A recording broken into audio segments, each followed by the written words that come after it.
Breaking news tonight, a shocking roadside discovery. A little boy last seen with a so-called depraved illegal youth soccer coach is dead. Good evening. I'm Nancy Grace. This is Crime Stories. Thank you for being with us. Oscar Omar Hernandez is a 13-year-old student and soccer player in Sun Valley, California. Dedicated to his team and the sport, Oscar eagerly agrees to help his coach make jerseys one Friday night.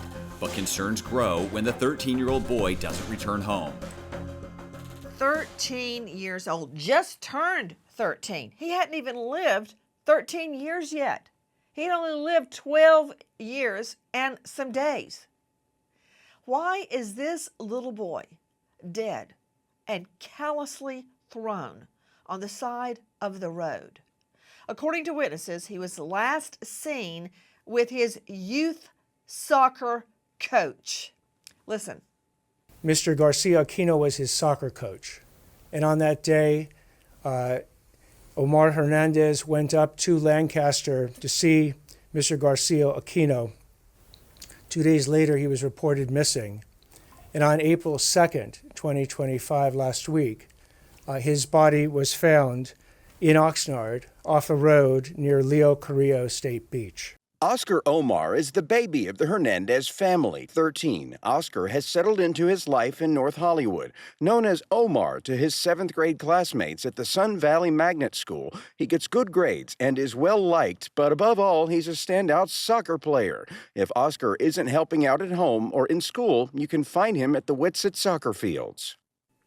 This little boy, just turned 13, lived and breathed soccer, just like my son. He was always at the soccer field, and we believe that is how he met, according to Homeland Security, a depraved, illegal alien who was a youth soccer coach. Listen. Oscar is out playing soccer. Garcia-Aquino approaches Oscar about joining the walk-in club. When Garcia-Aquino offers him one-on-one lessons without charge, Oscar jumps at the chance.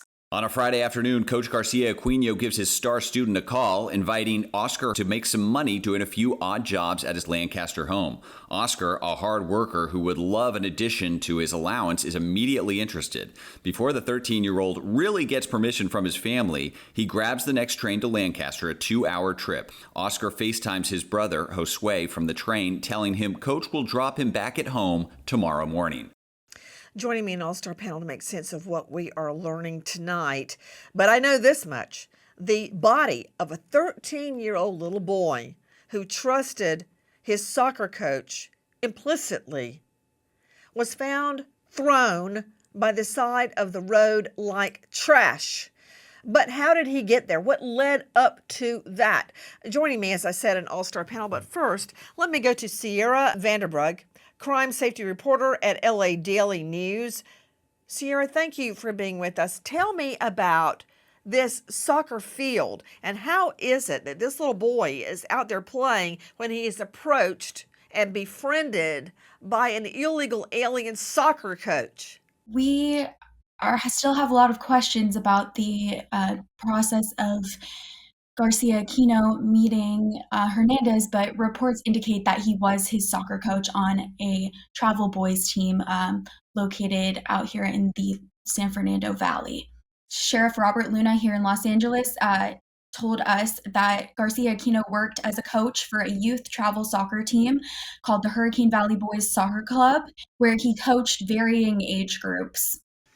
You know, I'm very curious as to your take on this. Moses Castillo joining me, private investigator with the Dordulian Law Group, former supervisor detective with the LAPD.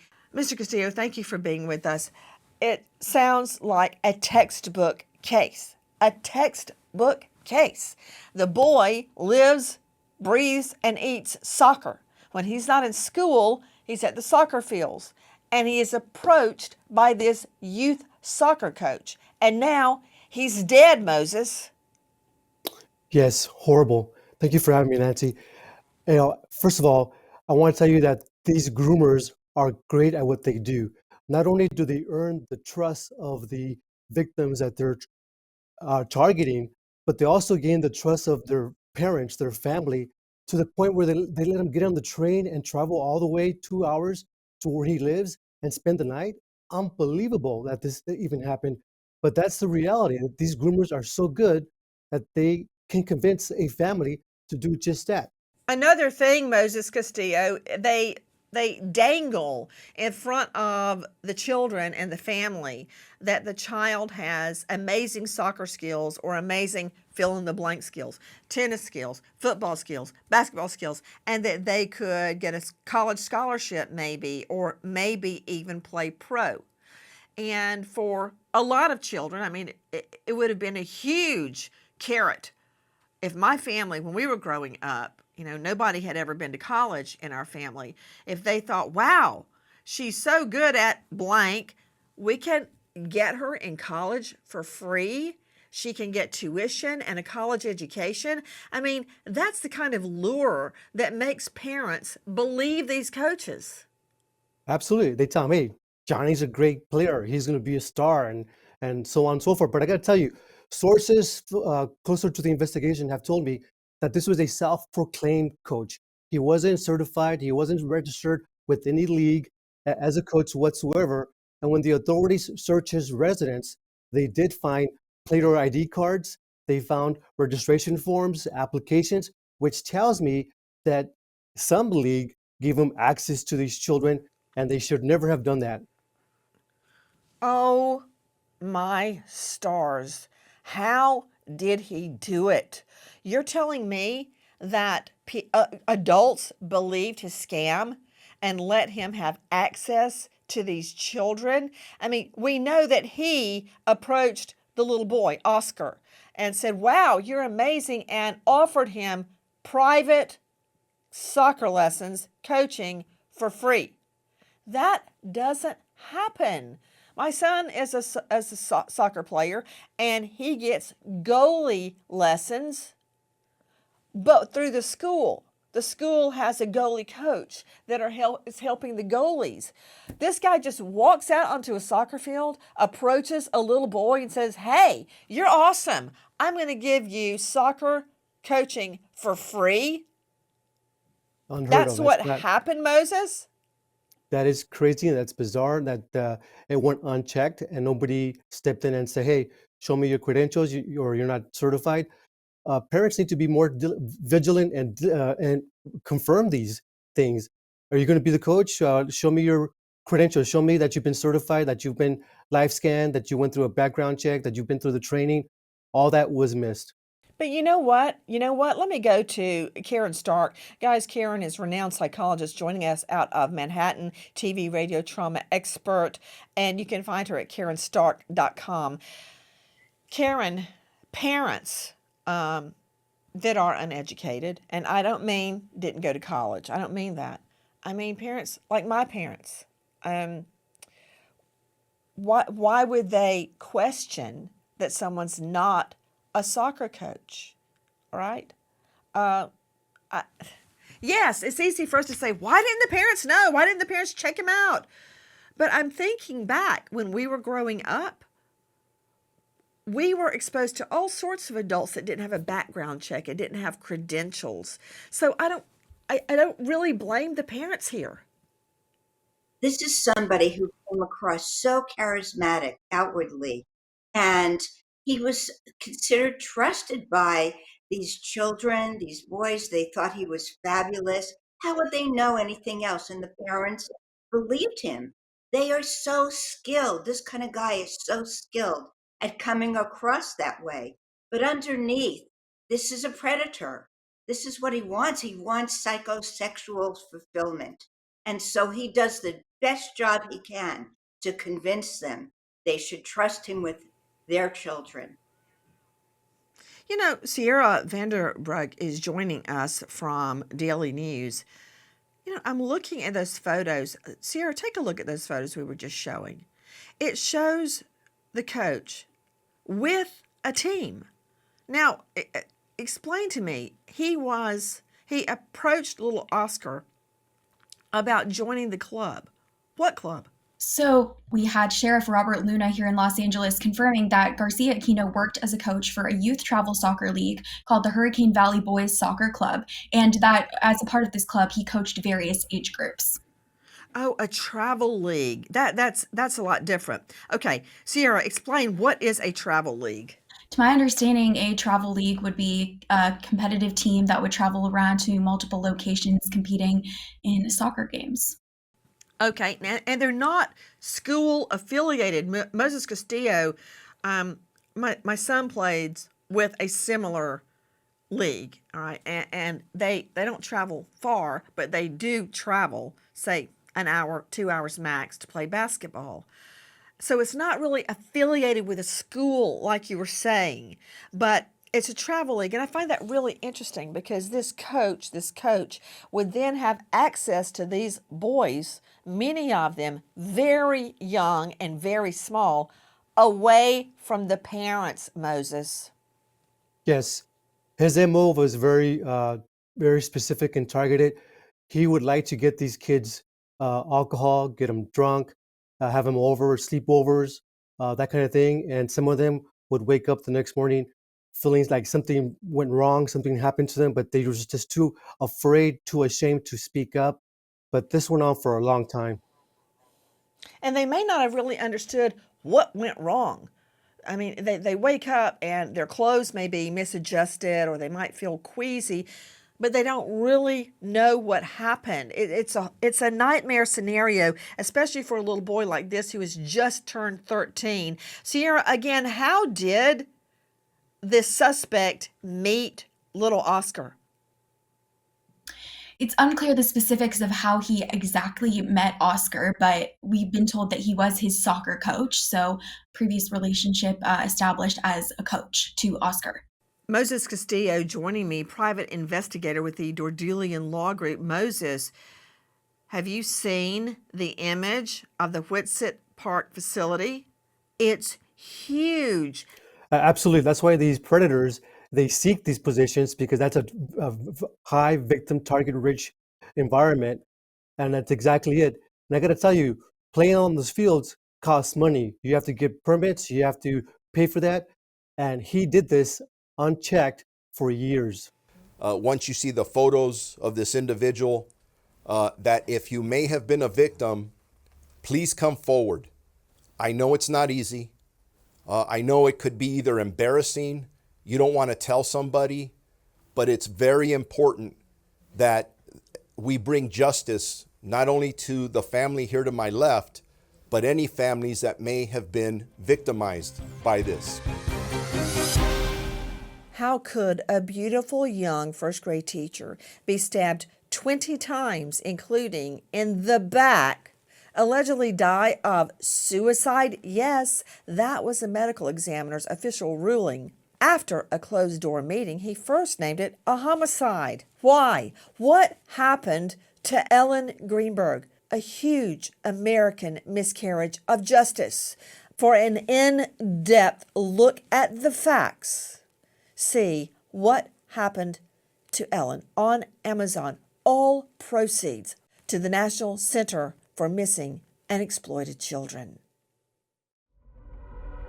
13-year-old Oscar Omar Hernandez eagerly takes the train from his home in Sun Valley to Palmade, California, with the hopes of helping out his coach make jerseys for the team. But 24 hours later, Oscar still hasn't returned home, despite claims from his coach that he dropped the teen off. This is what we know right now. According to Homeland Security, the coach is actually a, quote, depraved illegal alien.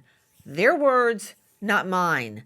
Why do they say that? And how did this little boy end up hours away from home with the soccer coach? Listen. Later that night, Josue tries to call Oscar again, but it's not his little brother that answers. Garcia-Aquino picks up, saying Oscar can't come to the phone because his hands are dirty. Josue tries to ask exactly what time he can expect Oscar home, but the coach waves him off, once again promising he'll bring Oscar home at a reasonable time Saturday.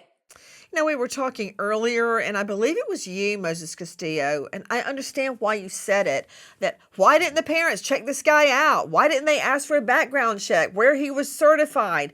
Well, I don't know if you're going to remember the name Jerry Sandusky that was ultimately accused of, I don't even know how many molestations. Listen. I was kind of thinking that he was going to get off scot-free with this, and then I'm just going to be another kid in the front page of the newspaper that has a big liar stamped across his forehead. The amount of damage he did and the number of people that he harms is something that I don't know. I don't know that anybody knows. From our friends at ABC and CBS, for Pete's sake, Karen Stark, when Castillo rightfully is saying, well, did the parents check him out? That would be an obvious question. We, parents, trust the coach. We trust the school, right? They trusted the youth league, as it is called. Here you had Jerry Sandusky, the long-time, renowned, venerable coach, the winner. And all this time, he had been raping boys in his charge, and everybody was too afraid to say anything about it. Especially when you think about it, Nancy, the boys, it's not just they weren't sure of what happened in this case when they stayed overnight. It's also that children are afraid to report these predators. They're in a position of authority. We're talking about a coach. We're talking about sometimes someone who's very well known. The parents completely trust them. Why shouldn't they? I hope you're sitting down. He served in this capacity 22 years as the defensive coordinator. 22 years. Assistant coach at Penn State. He received the Assistant Coach of the Year twice. He authored multiple books related to his football coaching experiences. He founded this nonprofit, The Second Mile, for Pennsylvania's underprivileged children. And after he retired from Penn State, he continued working with Second Mile. On and on and on. It took a grand jury, a secret grand jury, 2 years to investigate him. He was charged with 52 counts of sex abuse over 15 years that we know of. The children were all afraid to come forward, much like this victim. Listen. I was kind of thinking that he was going to get off scot-free with this, and then I'm just going to be another kid in the front page of the newspaper that has a big liar stamped across his forehead. That from our friends at ABC 2020. And here it seems as if history is repeating itself again. To Dr. Michelle Dupree joining me, a renowned forensic pathologist, medical examiner, former detective at Lexington County Sheriff's Department, author of a brand new book, Money, Mischief, and Murder, The Murdaugh Dynasty, the rest of the story. But for my purposes, she is also the author of the Homicide Investigation Field Guide and the Child Abuse Investigation Field Guide. I'm curious because we see here, Dr. Dupree, according to investigative reports that we've obtained, the coach, and I'm saying that in quotes, the illegal alien coach, first of all, befriended the little boy at the Whitsett Park complex, offering free soccer lessons. But then the lure went further. He lured the little boy by saying he had odd jobs for him at his place and that he would pay him. It's our understanding he was going to work on making jerseys or monogramming jerseys or something to do with the soccer jerseys. So now you've got a little boy, just turned 13, alone on transit, going 2 hours away from home to be alone with a coach at his house, quote, making jerseys.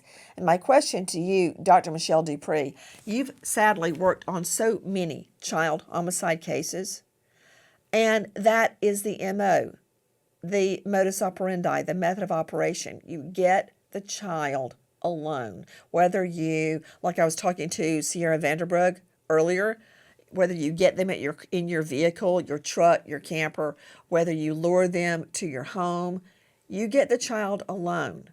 And that is where everything goes sideways. How many cases have you seen, homicide cases, where the child is lured away? Nancy, this is a common scenario. This is exactly how they operate.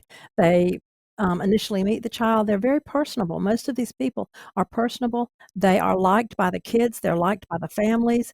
They gain their trust. And once they gain that trust, it's a little bit at a time. They continue to befriend them, continue to offer them a carrot, if you will, and a bigger reward for something. And children are trusting. Children don't think like adults in most cases. They trust adults. And oftentimes they won't tell if something is a little bit suspicious because they don't know. And also, this is an adult. They wonder, would anybody really believe me or not? So this is not uncommon. This is their method of operation. And unfortunately, it works way too many times. Dr. Dupree, I never cried. I never got sick. I never vomited. Nothing at the sight of a dead body or on a homicide scene, ever. But there was one time I thought I was going to throw up. I didn't. And it was when a child was on the autopsy table. When you see children on the autopsy table over and over and over, it's like, I know right now I'm preaching to the choir, but parents don't get it. I mean, my parents didn't get it. I was left with adults unsupervised that we really didn't know. And through the grace of God, nothing happened to me or my brother or sister. But parents are trusting, especially when the molester is clothed with the indicia of reliability. He's wearing a soccer uniform. You've got, see pictures of him with teams like we're showing you. But he was not with a school. He was not sanctioned. Nothing like that. And I mean, do you ever get weary, Dr. Dupree, seeing one child on the autopsy table after the next? All the time, Nancy. It's one of the worst cases a medical examiner could ever have. Children and elderly, they're supposed to be protected. They're trusting, and they should be. But it doesn't often work out well, and this is one of the reasons why. And yes, it gets to me, and it gets to others every single time. This should not be happening to our kids. Please join us on our mission to find missing people, especially children, to solve unsolved homicides. If you're on the go, catch us on your favorite podcast app where you can get all of our content where we, in our own way, seek justice. Oscar's family is worried sick after more than a day with no sign of their 13-year-old son and soccer student. The boy's soccer coach promises he dropped the teen off, but Oscar is nowhere to be found. Then, a mysterious text from Oscar's phone claiming the 13-year-old is at a party with friends. Joining me now is Anna Sonoda, clinical social worker who focuses on forensic issues like this, and she's the author of Duck, Duck, Groom. Anna, this is the textbook, the seminal example of luring. You heard me lay out, first he was approached at Whitsett Soccer Complex, which is huge, and says, hey, free one-on-one coaching for soccer because you're so amazing, Oscar. Just turned 13. Then he lures him to his house. Then he won't respond appropriately to the family. Now we're hearing about a text from little Oscar that says he was going to a party with friends. I mean, it would be a cold day in HELL that my children, who are now 17, would just announce they were going to a party with friends. That doesn't happen. I mean, I've got to know, where are you going? With who? Who's driving? When you're going to be home? What's the location? Have fun, right? So, Anna, I strongly believe that the coach was texting as if he was Oscar, the little boy. Absolutely. We have several examples here of a grooming situation. What does that mean? What does that word grooming mean? We've said it a few times already this show. Grooming is a perverse form of courtship. It convinces not only children, but it convinces their caregivers that they are trustworthy, that they're reliable, and that they're caring. This coach exploited his role as a sports youth individual in order to show the parents and the kids, hey, you can trust me. I want what's best for you. And to single that child out as special and unique is classic favoritism that we see in the stages towards the grooming process for sexual exploitation and, in this horrific case, ultimately murder. And of course, at this juncture, the family doesn't know what to believe, even though they get this mystery text of a little boy claiming, hey, I'm going to a party. What party? Mom hadn't heard anything about a party. Well, the search is now on for little Oscar. A desperate joint agency search for Oscar begins. Both the LAPD and LA County Sheriff's Office scoured North Hollywood for the boy. Their only lead was that he was last seen on his way to Lancaster on the Metrolink. A massive search is on. Both LAPD and the LA County Sheriff's Office looking for little Oscar. Listen. On the fourth day of the investigation, a teen boy's body is found over 70 miles away, dumped in a wooded area off a road near Leo Carrillo State Beach. The remains are confirmed to be those of 13-year-old Oscar Omar Hernandez. I can't believe my son is dead. That is from our friends at KTLA 5. And very quickly after the body is discovered, the coach is tracked down. Why couldn't the police do anything about my case? And they just left it open. And then it had to get to a teenage boy getting killed. The same day Oscar's body is discovered, his soccer coach, 43-year-old Mario Garcia-Aquino, is arrested, but not in connection to Oscar. Garcia-Aquino is accused of attempting to molest a 16-year-old boy. The teen also spent the night and felt extremely sleepy after drinking an orange juice Garcia-Aquino offered him. He told police Garcia-Aquino twice tried to pull down his pants, but he fought Garcia-Aquino off and called 911. The incident occurred more than a year ago, in February of 2024. Oscar's family hasn't seen the boy in over 24 hours after he was expected home Saturday morning. A text from his phone claims Oscar is at a party with friends, but Oscar's friends don't have any knowledge of a party. The 13-year-old is reported missing, and an intense search is launched for the boy.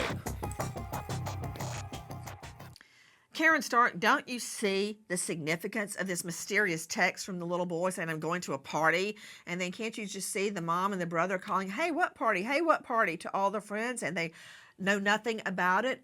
This means, I believe, that the coach was using the little boy's phone to text as if he's Oscar. That's a whole nother level of premeditation. And we're familiar with it, Nancy. Remember Brian Laundrie, right? And he took the phone and he made the mistake of calling the grandfather by the name. People do that. Murderers do that. They take advantage of whatever they can. I'm not the least bit surprised because this guy needs to cover up. He's desperate to make sure that nobody finds out what he did. And I'm not surprised it happened because over time, in this kind of situation, the person gets bolder and bolder and bolder. And that's exactly what happened here. Now, you hear Philip Dubé claiming that, oh, it was just a delay. BS? A delay that cost Oscar his life? Listen to one of the first alleged victims. I go to sleep. I see him trying to pull down my shorts. And I woke up. I punched him. And then he told me it was all a joke. In February of 2024, Garcia-Aquino befriended a Sylmar family who allowed their juvenile son to stay with him at his residence in Palmdale. The family subsequently filed a criminal report with the Palmdale Sheriff's Station, alleging sexual abuse of their child. Moses Castillo, I think my head's going to blow off. That originally was from our friends at NBC LA. Now, you hear Dubé, I don't know what dog he's got in the fight with skin in the game, because normally he is on LA law enforcement like a cheap suit. But today, when it works in the defense's favor, it's like, oh, it was just a mistake. Oh. Did you hear the first boy? Well, probably not the first. Yes. The one of the prior molestation victims. I go to sleep. I see him trying to pull down my shorts. I woke up. I punched him, and he told me it was a joke. Absolutely. As a sex crime detective, I was for 20 years with LAPD. This breaks my heart. We did drop the ball on this poor victim. The case was submitted to the DA's office electronically, and it sat in their queue untouched for months. That's what sources familiar with the investigation have told me. And when the investigators called the DA's office to follow up, they realized that nobody had looked at this case for a long time. And that's where we dropped the ball. Oh, you know what? I don't like what you just said, Castillo. Drop the ball. That's like, oops, I dropped the ball. This is abandoned and malignant heart drop the ball.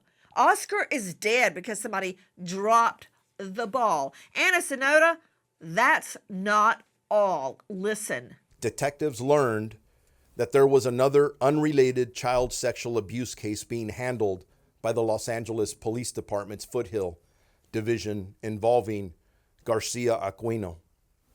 On April 2nd, 2025, the new information from both the Sheriff's Department and the Police Department cases, the District Attorney's Office filed one felony count of assault with intent to commit a sexual offense on Mario Garcia-Aquino. He was taken into custody in the city of Los Angeles, and he was then subsequently transferred to the custody of the Sheriff's Department. To Sierra Vanderbrook joining us from the Los Angeles Daily News. Sierra, how many, at this juncture, how many young boy victims do we know of? At this point, we know that there were 2 charges filed against Garcia-Aquino now in relation to previous sex abuse cases, one from 2022 and one from 2024. But during this press conference, we did hear Sheriff Robert Luna emphasize that police and sheriff department believe that there may be more victims. They are searching for more victims. Anyone with information or who believes they've been a victim of Garcia-Aquino, they ask contact them, and that they were looking at everything. Authorities believe there may be more assault victims or missing persons connected to Garcia-Aquino. They are open. They are looking for both. Okay, everybody sit down. You may need to lay down for this too. Listen to the LA County Sheriff Robert Luna. Garcia-Aquino was a youth travel soccer coach with the Hurricane Valley Boys Soccer Club in the Sylmar area, working with different age divisions. He had no reported criminal history. BS. And you know, Sheriff Luna, I like you. I don't have anything against you. But why did you just say that? He had no reported criminal history. Did you not just hear the boy victim? That happened over a year ago and nothing was done. So while there's not a conviction, there is an arrest. There is an allegation, let me rephrase. Felony assault with intent to commit a lewd act. 2022, felony assault with intent to commit rape. Lewd act on a child age 14 or 15. Those are the ones that we have been able to dig up. How many more are out there? I mean, you know, Moses Castillo, isn't it true that statistically, when a child molester is caught once, that there are dozens of prior undetected child molestations? Absolutely. That's why the message here today is if you're out there and you're a victim of this evil monster, please come forward. It was never your fault. And I want you to know that 100%. And you have the support of the victim services that are going to be coming for you and available to you. Nothing was done on prior claims of child molestation against the so-called traveling coach. Nothing was done. The files gathered dust. And now a little boy is dead and his body thrown on the side of the road. Listen. We don't have the actual details of how he was killed at this exact moment, nor do we have all the reports that will come in when the coroner produces his report. They've already performed an autopsy, and it turned out there was a lot of alcohol in his urine. The only thing left to investigate is whether he was sexually He abused. put things in my boy's drink, and I'm sure of that. Why? Because he didn't resist. Guys, that is from our friends at Univision 34 LA. It's almost more than I can take in what we are hearing. Dr. Michelle Dupree, the boy found on the side of the road like he's trash. I imagine days had passed. Are we going to be able to get a COD cause of death, and will we be able to tell had the boy been molested? Yes, Nancy, I think we will. We can often tell so much, even though time has passed. And in this case, it's likely that we did find alcohol in the blood. But we're also probably going to be able to tell that he may have been strangled, or certainly if there was any type of blunt force trauma, which is typical in cases like this, especially the strangulation. So how long will alcohol still be in the victim's system? It can be in there for days, Nancy. If we can't get it in the blood, we can take it from the vitreous, which is an excellent long-term way to get this kind of toxicology report. Vitreous is what? Vitreous is the fluid inside the eyeball. It's well protected. It gives us a very good pre-mortem indication of many things like electrolytes or alcohol content. Okay, let me just warn the LA District Attorney, do not jump on the bandwagon, but apparently he is. Listen. If he had been arrested on that earlier alleged offense, he wouldn't have been on the streets, and he certainly would not be working as a coach. In order to develop the evidence for any particular offense, as we will be providing in court, it doesn't happen overnight. So even though that original offense occurred back in February of 2024, that investigation started approximately within weeks of that particular investigation, but you have to actually go through all the different parts of an investigation before you ever get to it. Why would the government, knowing he had such an accusation, allow him to be free?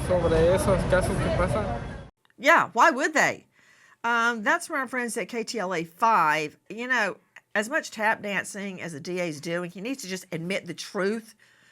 There's no way to fix this now. They dropped the ball, as Castillo said earlier. Why is it that we so willingly trust sports coaches? Name Larry Nassar ringing a bell? I wish I'd never heard it. Sir, in fact, what you did in touching these victims in all of these counts was ungloved. Is that correct? Yes, Your Honor. And it was not for any medical purpose. Is that correct? Correct. It was for your own purpose. Is that correct? Yes. I don't want another young gymnast, Olympic athlete, or any individual to experience the horror that I and hundreds of others have endured. One of my heroes right there is Simone Biles. That was from our friends at NBC. Just think about it. At that elite level, an Olympic coach molesting scores of young girls, some as young as 13. I can hardly stand to look at him. He makes me sick just to look at him. Girls representing our country. This little boy is dead. His body thrown on the side of the road. And behind bars, the description by Homeland Security is a depraved, illegal alien. There's no telling how many little boys were molested by him. And he had, Anna Sonoda, unfettered access to them. Absolutely. Predators run on gas, grooming, access, and space. Coaches, especially travel coaches, have an exceptional amount of gas. They get time away with the child. They've built trust with the parents. And Nancy, parents are good. Parents are doing what they can. This family had high hopes for what this sports coach was going to be able to do for their son. How many countless families are in the same position? And predators, by golly, they know it, and they exploit that every time. You know, Karen Stark, I'm not sure if I told you about this, but I remember a Methodist lay leader who was a college professor came and spoke at our church and promised to coach me free because, you know, we were broke. Spanish, private Spanish coaching. And my parents let me, along with my sister, go to this guy's home with his family that was an hour away. And I'm thinking about it. My parents were so happy that I could get this private coaching in Spanish. I was taking Spanish at school. This is like, by that point, I was in the 5th grade. And they thought, oh, something we can't afford that we can give her. So it's not the parents' fault. And I don't want it portrayed that way. It's not the parents' fault. Nancy, that's so correct, because we're talking about master manipulators. They are charming. Their exterior is trusting. They act like you can trust them with your children, and parents are looking for help. They're in a position of authority in that way. And you can't count on the children. Unfortunately, parents believe that maybe their children would tell them that something was wrong, but the children are afraid. They don't understand. They don't know how to come forward. They don't even have the words for it developmentally. So it is a terrible problem, really a terrible problem that parents need to be aware of and investigate who's with your children beforehand. Guys, let me announce that there is a GoFundMe for Oscar Hernandez's family. They're just trying to get money to pay off the funeral. It's at GoFundMe.com, Oscar Omar Hernandez. Right now, the state is building its case. And when I say building its case, I mean looking for other child victims. I believe that these other child victims will testify in a court of law under the theory of similar transactions to bolster the state's case in the murder of little Oscar. The state is also looking for these victims and looking for witnesses to possibly seeing the coach with little Oscar. If you know or think you know anything about this case, please dial 818-374-5415 or toll free 800-222-8477. Repeat, 800-222-8477. I believe that's the number I would use because the state's already dropped the ball on the case already. I would go with Crime Stoppers. And now we remember an American hero, Deputy Sheriff Levy Petway, Lowndes County Sheriff's, Alabama, passed away in the line of duty, survived by his wife after 12 years serving LA law enforcement. American hero, Deputy Sheriff Levy Petway. Thank you to our guests, and especially to you for being with us tonight. And please join us in our prayers for Oscar's family. Nancy Grace signing off. I'll see you tomorrow night, 6 and 9 o'clock sharp Eastern. And until then, good night, friend.